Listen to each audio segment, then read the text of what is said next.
الصلاة والسلام على سيد الأنبياء والمرسلين وعلى آله الطيبين الطاهرين وأصحابه الراشدين المهديين.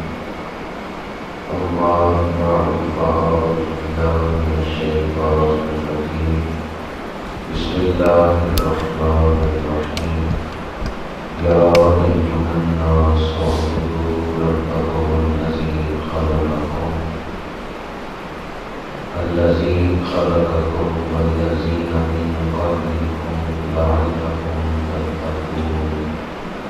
صدق الله مولانا العظيم. إن الله وملائكته يصلون على النبي يا أيها الذين آمنوا صلوا عليه وسلموا تسليما. والصلاة والسلام على رسول الله وعلى آله وأصحابه أجمعين. الصلاة والسلام على رسول الله وعلى آله وأصحابه أجمعين. زینت مسجد صدارت قاضی الشان حضرت علامہ مولانا سجاد احمد نعیم صاحب دامت برکاتہ، انتہائی قابل احترام علماء کرام، مہمانان عزیز وقار، برادران اسلام، حاضرین و سامعین، اللہ پاک کا شکر ہے جس نے ہمیں قرآن پاک سے فیضات و برکات حاصل کرنے کے لیے اس محفل میں حاضر کی توفیق عطا فرمائی ہے۔ دعا ہے کہ خالق کائنات اس محفل کو ہمارے لیے دین سمجھنے، دین سیکھنے، عقائد کی درستگی اور اعمال کی اصلاح کا ذریعہ بنائے۔ حدیث پاک ہے میرے آقا کریم نے فرمایا وَأْمُرُوا بِهِ قُلُوبَكُمْ وَأْمُرُوا بِهِ بُيُوتَكُمْ۔ قرآن پڑھا کرو، قرآن تمہارے دل بھی آباد کر دے گا، تمہارے گھر بھی آباد کر دے گا۔ ہماری ضرورت کی چیز قرآن کے پاس موجود ہے۔ ہمیں دلوں کا سکون چاہیے، یہ قرآن کے پاس موجود ہے۔ ہمیں اپنے گھروں میں برکت اور رحمت چاہیے، یہ قرآن کے پاس موجود ہے۔ اللہ تعالیٰ اس دور میں فتنوں سے ہمیں محفوظ رکھے۔ جس نے بھی حضور کی محبت دل میں بسا کر قرآن کی روشنی میں زندگی گزاری، وہ دنیا میں بھی کامیاب ہو گیا، آخرت میں بھی کامیاب ہو گیا۔ اللہ تعالیٰ صاحب قرآن کی سچی محبت عطا فرمائے اور قرآن پاک کے بتائے ہوئے راستے پر چلنے کی توفیق عطا فرمائے۔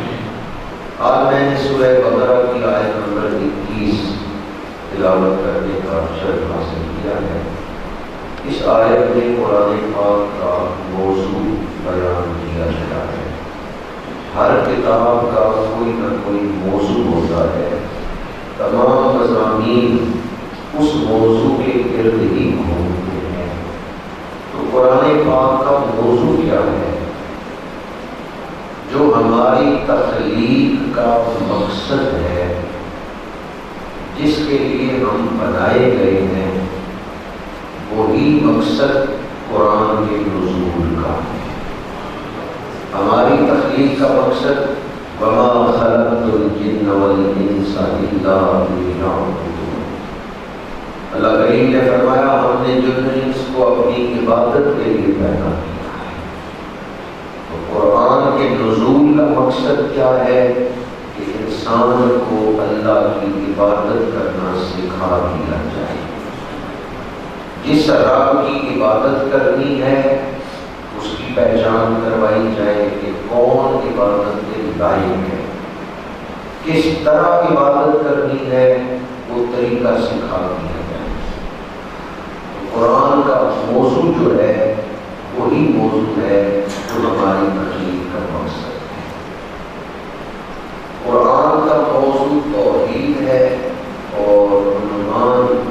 رسالت، کیونکہ اللہ کی جو عبادت ہے وہ سکھانے کے لیے اللہ نے اپنے محبوب کو بھیجا ہے۔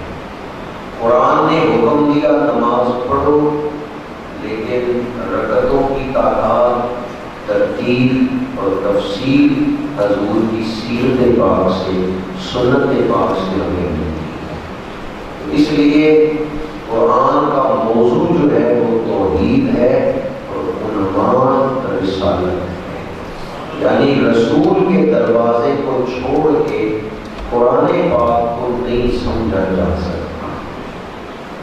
یہ بنیادی بات ذہن میں رہے۔ اب آیت مبارکہ کا ترجمہ کرتے ہیں۔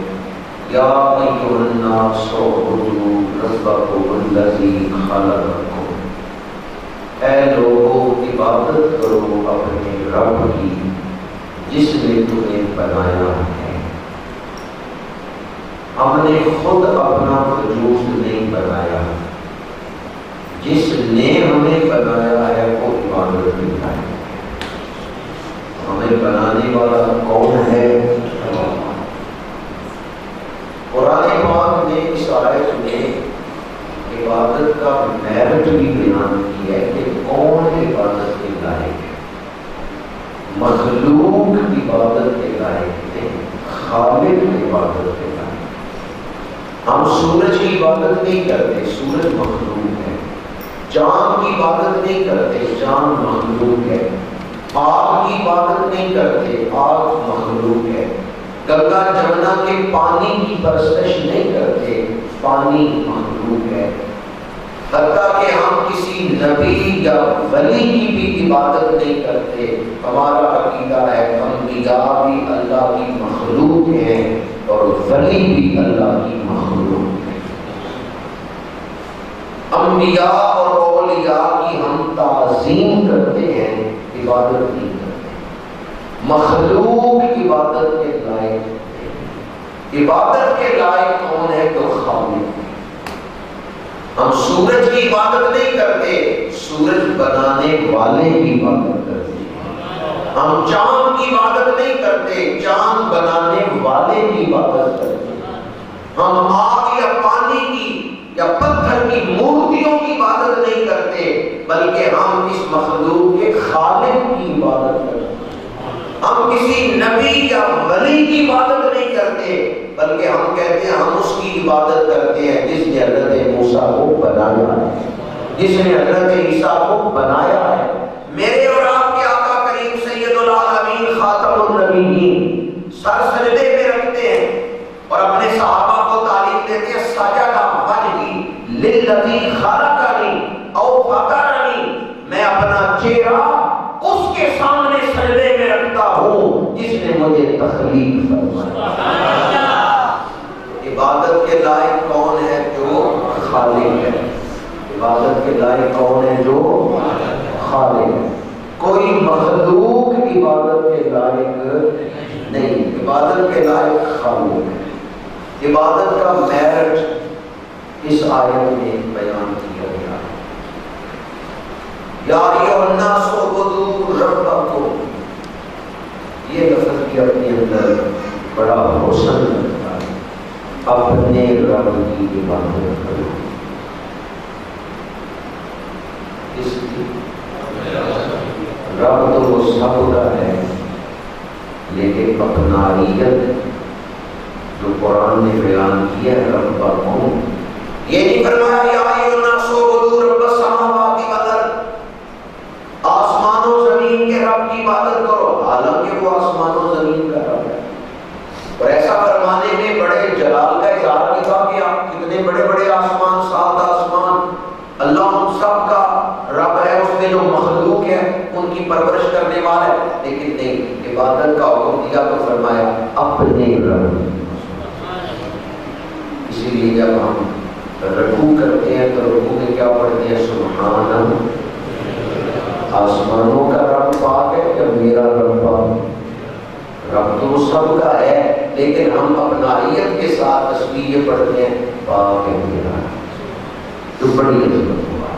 سجدے میں کیا پڑھتے ہیں؟ سبحان ربی اللہ پاک ہے میرا رب، حالانکہ وہ سب کا رب ہے، اس کی کتنی مخلوقات ہیں ہم گن ہی نہیں سکتے، لیکن سجدہ انتہائی قرب کا مقام، رکوع انتہائی قرب کا مقام، اس میں ہم اپنی ربوبیت ذکر کر رہے ہیں، پاک ہے میرا رب۔ عبادت کا یہی مقصد ہے کہ تم اللہ کے بن جاؤ، اللہ کو اپنا سمجھو، محبت کا تعلق اللہ کے ساتھ قائم ہو۔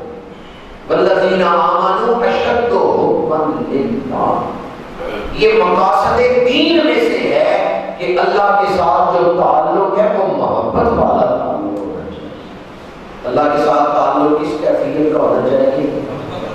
محبت کا تعلق۔ اگر محبت کا تعلق اللہ تعالیٰ کے ساتھ نصیب ہو جائے، اس دل میں آتش دوزخ حرام ہے جس میں اللہ کی محبت کا، اللہ کی سچی لگن جس دل میں پائی جاتی ہے اس پہ آتش دوزخ حرام۔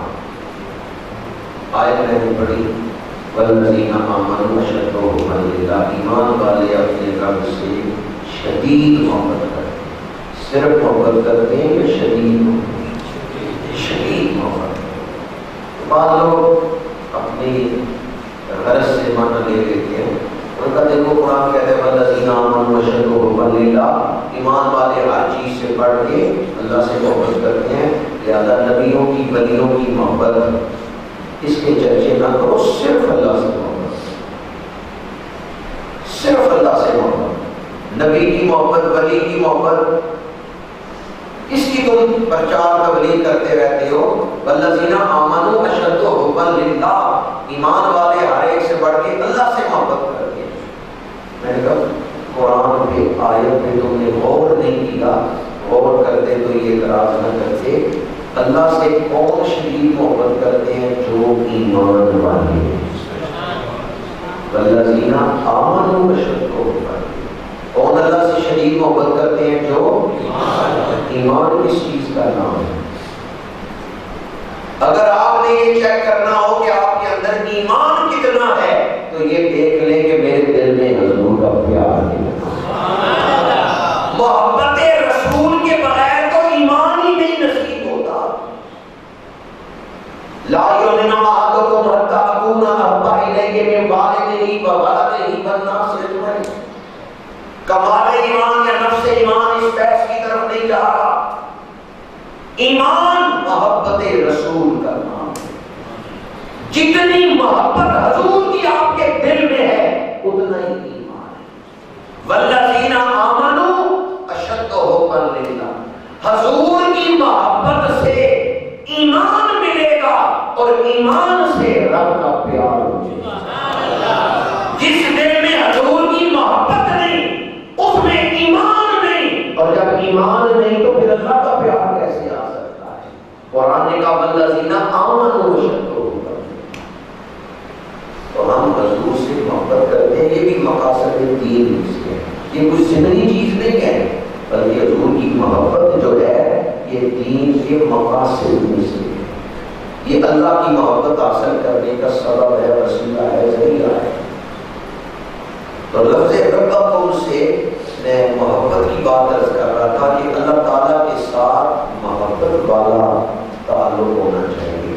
یا ایھا الناس اعبدوا ربکم، اے لوگوں عبادت کرو اپنے رب، اسے اپنا سمجھ کے عبادت کے لیے کھڑے ہو۔ ربکم الذی خلقکم، وہ رب جس نے تمہیں وجود بخشا ہے، جس نے تمہیں بنایا ہے۔ دو آنکھیں سینے پہ نہیں ہوں گی بلکہ ماتھے کے ساتھ لگائی جائیں گی۔ یہ ڈیزائن ہمارے وجود کا کس نے بنایا ہے؟ یہ نقشہ کس نے بنایا ہے؟ اللہ نے۔ یہ ہم نے خود نہیں بنایا۔ آنکھیں بازوؤں پر نہیں ہوں گی بلکہ چہرے میں ہوں گی، یہ فیصلہ کس نے کیا؟ اللہ نے۔ یا ایھا الانسان ما غرک بربک الکریم الذی خلقک فسواک فعدلک فی ای صورۃ ما شاء رکبک۔ رب جس صورت میں چاہتا بنا سکتا تھا اس نے تیری سونی صورت بنائی. وہ اگر چاہتا تو نالی میں پھرنے والے کیڑے کی شکل میں بھی ہمیں بنا سکتا. ذرا ایک لمحے کے لیے تصور تو کریں کہ ہم موجودہ شکل میں نہ ہوتے، کسی کیڑے کی شکل میں جو نالی میں پھر رہا بنانا چاہتا بنا سکتا ہے. پھر کس حال میں ہم ہوتے؟ جو نعمتیں اب حاصل ہیں کیا اس وقت حاصل ہوتی؟ قرآن نے کہا فی ہے یہ صورت ما شاء رکھا، اور جس صورت میں چاہتا تمہیں بنا سکتا تھا. یہ اس کا احسان ہے تمہارے اوپر، یہ اس کا فضل ہے تمہارے اوپر کہ اس نے تمہیں انسان بنایا، خوبصورت وجود دیا ہے، طاقت بخشی، ذہن دی ہے، عقل شعور بخشا ہے. الذی خلقکم، اس رب کی عبادت کرو جس نے تمہیں بنایا ہے، جس نے تمہیں وجود بخشا ہے. والذین من قبلکم، اور تم سے پہلے جو لوگ تھے انہیں بھی اللہ نے ہی ترتیب دیا. آیت ایک ہے کہ اس میں قرآن کا موضوع بھی بیان ہوا ہے کہ عبادت کرو. عبادت کا میرٹ بھی بیان ہوا ہے کہ جو خالق ہے وہ عبادت کے لائق ہے، اور عبادت کا مقصد بھی بیان ہوا ہے کہ کیوں عبادت فرض ہے. لعلکم تتقون، تاکہ تم پرہیزگار بن جاؤ، تاکہ تم پاکیزہ بن جاؤ. تقویٰ کا ایک معنی اپنے آپ کو اللہ کے عذاب سے بچانا، بچانا یہ دو بڑی معنی ہے. حرام سے اپنے آپ کو بچانا یہ بھی تقویٰ ہے. دوزخ کے راستے سے اپنے آپ کو بچانا یہ بھی تقویٰ ہے. اللہ کے عذاب سے اپنے آپ کو بچانا یہ بھی تقویٰ ہے. لعلکم تتقون، عبادت اس لیے فرض کی گئی تاکہ تم پرہیزگار بن جاؤ، پاکیزہ بن جاؤ، ظاہر بھی پاک ہو باطن بھی پاک ہو، جسم بھی پاک ہو روح بھی پاک ہو، دل بھی پاک ہو ذہن بھی پاک ہو. پاکیزگی کے اس مقام تک پہنچانے کے لیے عبادت فرض کی ہے. اب اگر کوئی بندہ نماز بھی پڑھے اور سود بھی کھائے، بلکہ سود کے پیسوں سے حج کرنے چلا جائے تو کیا حج قبول ہوگا؟ رشوت کے پیسوں سے کپڑے خرید کے نماز پڑھنے آ جائے، جو لباس پہنے وہ حرام کے پیسوں کا ہے تو عبادت قبول ہوگی؟ حدیث پاک ہے میرے آقا کریم نے فرمایا جس کے پیٹ میں حرام کا لقمہ ہے یا جس کا لباس حرام کے پیسوں سے خریدا گیا ہے، وہ اگر حالت سفر میں بھی ہو اور رو رو کے آہوزاری کر کے دعا مانگے اللہ اس کی دعا قبول کرے. مسافر کی دعا قبول ہوتی ہے، مسکین کی دعا قبول ہوتی ہے، لیکن فرمایا وہ مسافر بھی ہو مسکین بھی ہو لیکن پیٹ میں رزق حرام ہے، لباس رزق حرام کا ہے، اللہ کی بارگاہ میں اس کی دعا قبول ہے. آج کا انسان غلط فہمی میں ہے. آج کا مسلمان کہتا ہے دعائیں قبول نہیں ہوتی، حالانکہ اپنے رزق کا خیال نہیں کرتا. صرف مشکل نہیں، بہت مشکل ہو گیا ہے اس دور میں رزق حلال کا اہتمام کرنا. صرف مشکل نہیں، آپ شادیوں میں جاتے ہیں مرغ کھاتے ہیں، کوئی پتہ ہے کہ حلال بھی صحیح کرتے ہیں، ذبح کرنے والے نے صحیح ذبح بھی کی ہے، بلکہ مردہ مرغیاں بیچی جا رہی ہیں، ان کی قیمت تھوڑی ہے. اگر ویسے 250 کی کلو ہوگی تو مردہ 100 کی کلو. مردہ مرغیاں بھی کریں چلے، مرغیاں تو الگ بات ہے. ہمارے یہاں تو گجرات شہر میں گدھوں کا گوشت، کتے کا گوشت بیچا گیا. لاہور میں ہوٹل والا پکڑا گیا، کتے کا گوشت بیچتا ہے، لوگوں کو کتے کا گوشت کھلاتا. ہم اہتمام ہی نہیں کرتے کہ ہم کیا کھا رہے ہیں. یہ جو بڑے بڑے ہوتے ہیں نا مکڈونلڈ وغیرہ، ان میں کبھی آپ چیک کریں کہ کیا انتظام ہوتے ہیں، تمام ہوتے ہیں کہ حلال کی فکر کی جائے. بخاری شریف میں حدیث پاک ہے، میرے آقا کریم نے ارشاد فرمایا ایک وقت آئے گا لوگ اس بات کی پرواہ ہی نہیں کریں گے کہ وہ حلال کھا رہے ہیں یا حرام. فرمایا ایک وقت آئے گا لوگوں کو اس کی فکر ہی نہیں ہوگی، لوگوں کو اس کی پرواہ ہی نہیں ہوگی کہ وہ حلال کھا رہے ہیں یا حرام کھا رہے ہیں. جب پیٹ میں حرام چڑھے گا تو عبادت میں سستی پیدا ہوگی، لذت ختم ہو جائے گی. بعض لوگ ہوتے ہیں جنہیں نماز پڑھ کر لطف آ جائے، اللہ کی بندگی شوق سے کرتے ہیں. بعض لوگ ہوتے ہیں کاہلی، سستی، پیر اٹھتے ہی نہیں مسجد کی طرف. وہ طبیعت میں بیزاری کیوں آ گئی، عبادت کی توفیق کیوں سلب ہو گئی؟ کیونکہ پیٹ میں رزق حرام. اگر کوئی رزق حلال کا اہتمام کرے گا تو عبادت کا شوق پیدا ہوگا، عبادت کی لذت آئے گی. حضرت سیدنا فاروق اعظم رضی اللہ تعالیٰ عنہ زخمی ہوئے. آپ کو پتہ ہے حضرت فاروق اعظم شہید ہوئے. پوری اسلامی تاریخ میں ایک شہید ایسا ہے جو شہید مسلح رسول ہے. جہاں حملہ ہوا ہے حضور کے مسلح پر. پوری اسلامی تاریخ میں ایک شہید ایسا ہے جو شہید مسلح رسول، شہید مسجد نبوی، شہید محراب نبوی حضرت فاروق اعظم رضی اللہ عنہ. مسجد نبوی میں فجر کی نماز پڑھا رہے ہیں، آپ پر حملہ ہو رہا ہے. زخمی حالت میں آپ کو گھر پہنچایا گیا. حضرت مصبر رضی اللہ تعالیٰ عنہ فرماتے ہیں دوسرے دن میں گیا عیادت کرنے کے لیے تو دیکھا امیر المومنین پہ چادر پڑی ہوئی ہے، کوئی حرکت نہیں کر رہے ہیں، کچھ لوگ پاس بیٹھے ہوئے ہیں. حضرت مصبر فرماتے ہیں میں نے ان اہل مجلس سے پوچھا کیا امیر المومنین شہید ہو گئے؟ انہوں نے کہا نہیں، امیر المومنین نشید کی حالت میں ہے، زخم سے خون رک دیا، آپ کے ہوش ہے. ہم آواز دیتے ہیں آپ جواب نہیں دیتے، اس لیے چادر ڈال دیے مجھے. حضرت مصبر فرماتے ہیں میں نے ساری زندگی میں حضرت فاروق اعظم کو سب سے زیادہ اگر کسی عمل کی فکر کرتے ہوئے دیکھا ہے تو نماز کی فکر کرتے ہیں. میرا خیال ہے کہ اگر اس وقت ہم انہیں آواز دے نا کہ امیر المومنین نماز کا وقت ہو گیا ہے، وہ جواب دے. صحابہ نے کہا تم آزمائش کر لو، آواز دے کے دیکھ لو، شاید وہ ہوش میں آ جائے جواب دے دے. نسبت آگے بڑھے امیر المومنین اٹھے، نماز کا وقت ہو گیا. امیر المومنین نے آنکھیں کھولی. پہلا جملہ کیا ارشاد فرمایا ہے، اس کا اسلام میں کوئی حصہ نہیں جو نماز ضائع کرتا ہے. مجھے اٹھاؤ میں نماز پڑھ رہا ہوں.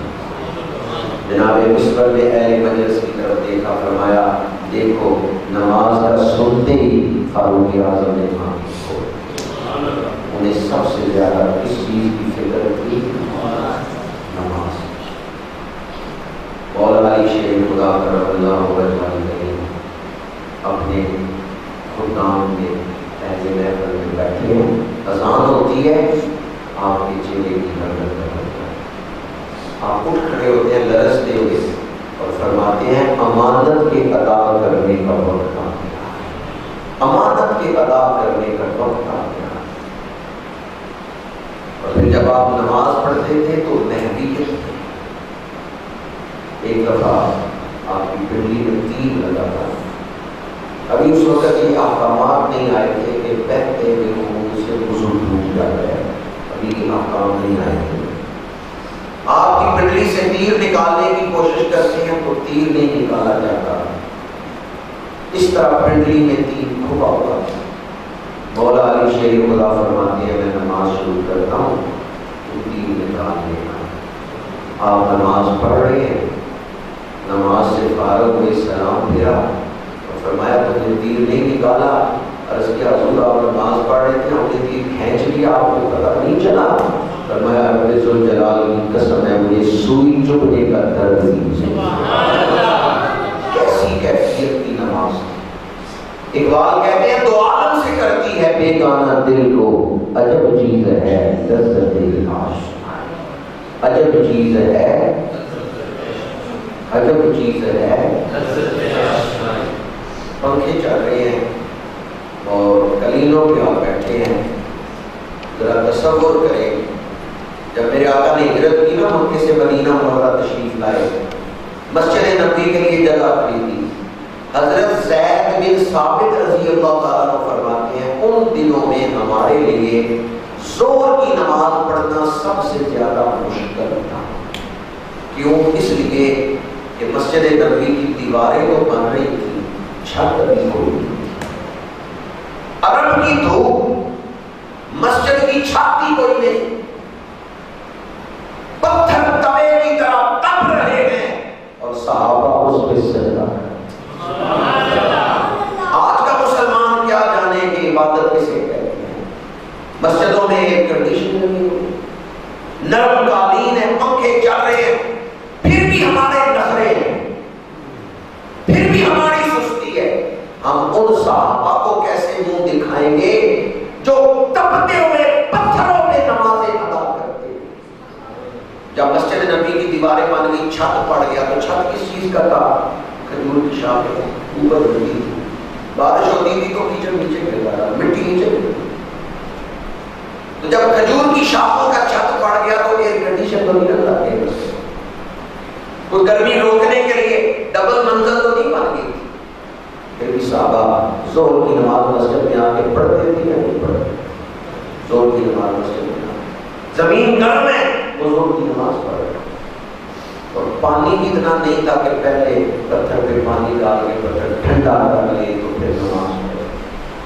ایک صحابی کا گھر مسجد سے دور تھا, وہ پیدل ظہر کی نماز پڑھنے آئے. ان کے دوست مسجد کے دروازے تک پہنچ چکے تھے, یہ بعد میں آئے, دونوں کی ملاقات ہوئی. ایک صحابی دوسرے سے کہتے ہیں تمہارا گھر مسجد سے دور ہے تو تم سواری لے لو, سواری پہ ظہر پڑھنے آیا تو اتنی دھوپ میں پیدل چل کے آتے ہو, اتنی تپش میں, حرارت میں, تو زیادہ تھک جاتے ہو دھوپ میں چل کے, سواری پہ آیا کرو, جلدی آ جاؤ گے. چلنے سے گرمی زیادہ لگتی ہے, جب چلو گے نہیں تو چلو کچھ نہ کچھ بچت ہو جائے گی, تم سواری پہ ظہر پڑھنے آیا کرو. اب جو پیدل آئے گے انہوں نے جواب دیا, میں جب بھی وہ حدیث پڑھتا ہوں کئی دن اس کی لذت دل پہ تاری رہتی ہے. اس صحابی نے کہا میں گرمیوں کی دوپہر اپنے گھر سے پیدل مسجد کی طرف آتا ہوں, دھوپ میں چلتے ہوئے مجھے اپنے رب کا بڑا قرب محسوس ہوتا ہے. گرمیوں کی دوپہر ظہر کی نماز پیدل چلتے ہوئے مسجد کی طرف آتا ہوں, رب اپنے دل کے قریب محسوس کرتا ہوں. میں یہ لذت کھونا نہیں چاہتا کہ میں سواری پہ بیٹھ کے آؤں اور اس لذت سے محروم ہو جاؤں. میں چاہتا ہوں پیدل ہی مسجد کی طرف آؤں تاکہ وہ جو لذت مجھے رب کے قرب کی ملتی ہے وہ لذت مجھے حاصل ہو.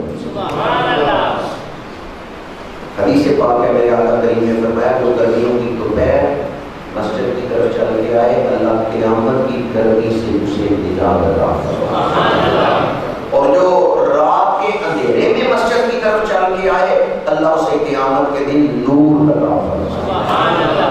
دوپہر کے وقت مسجد کی طرف دھوپ میں چل کے آنا قیامت کے دن سایہ ملنے کا وظیفہ ہے, اور اندھیرے میں مسجد کی طرف آنا قیامت کے دن نور ملنے کا سبب ہے. یا ایھا الناس اعبدوا ربکم, اے لوگوں عبادت کرو اپنے رب. آخری بات عرض کر رہا ہوں, نماز افضل عبادت ہے.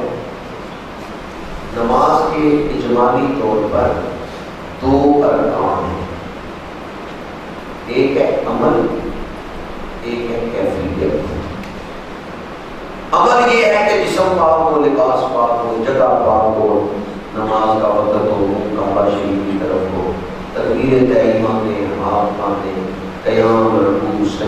عبادہ، ان میں پھر تسبیحات پڑھنا، تلاوت، درود، دعائیں، سلام پھیرنا، یہ عمل ہے۔ نماز کے اجمالاً 2 ارکان میں سے ایک رکن ہے عمل، دوسرا رکن ہے کیفیت۔ دوسرا رکن کیا ہے؟ کیفیت۔ شریعت کا دونوں چیزوں کا مطالبہ ہے۔ نماز صرف عمل کا نام نہیں، اٹھک بیٹھک کا نام نہیں، نماز ایک کیفیت کا نام ہے، لیکن صرف کیفیت کا بھی نام نہیں، ساتھ عمل کا بھی نام۔ دونوں چیزیں ملیں گی تو پھر نماز کریں۔ آگے کی صلاۃ ذکر، اللہ کریم نے فرمایا نماز قائم کرو میری یاد میں۔ تو یہ آیت بتا رہی ہے کہ نماز 2 چیزوں کا مجموعہ ہے، ایک عمل ہے اور دوسری چیز کیا ہے؟ قد افلح المؤمنون الذین هم فی صلاتهم خاشعون۔ وہ مومن کامیاب ہو گئے جو نماز میں خشوع و خضوع اپناتے ہیں۔ اس دور میں ہم زندگی گزار رہے ہیں، پتہ چلتا ہے دنیا مسائلستان ہے، یہ مسئلوں کا گھر ہے دنیا۔ اتنی پریشانیاں، بعض اوقات لوگ یہ سمجھتے ہیں کہ شاید ہمیں کچھ سزا ملی ہے جو زندگی دی گئی، حالانکہ ایسا نہیں، زندگی اللہ کی طرف سے تحفہ ہے۔ لیکن آج کل مسائل اتنے، بندہ نماز میں کھڑا ہوتا ہے، پڑھ نماز رہے، سوچ اپنے مسئلے ہے۔ کئی دوست مجھے سوال پوچھتے ہیں، ابھی قاعدہ کر رہے تھے اور سورۃ فاتحہ پڑھ رہے ہیں، 2 رکعتوں کے بعد جب بیٹھتے ہیں قاعدہ کرتے ہیں تو اس میں کیا پڑھتے ہیں؟ تشہد، تحیات للہ والصلوات۔ تو کئی لوگ جب قاعدے میں بیٹھتے ہیں الحمدللہ رب العالمین سورۃ فاتحہ، لیکن ذہن ہی نہیں ہے اس طرح کے پڑھنا کیا ہے۔ تھوڑی دیر بعد یاد آتی ہے میں تو قاعدے میں ہوں اور میں کیا پڑھ رہا ہوں۔ کئی لوگ قیام میں کھڑے ہیں بھول جاتے ہیں 2 رکعتیں پڑھی ہیں یا 3 پڑھی ہیں، یاد ہی نہیں رہتا، چونکہ دنیا کے مسائل میں وہ اتنے پریشان ہیں۔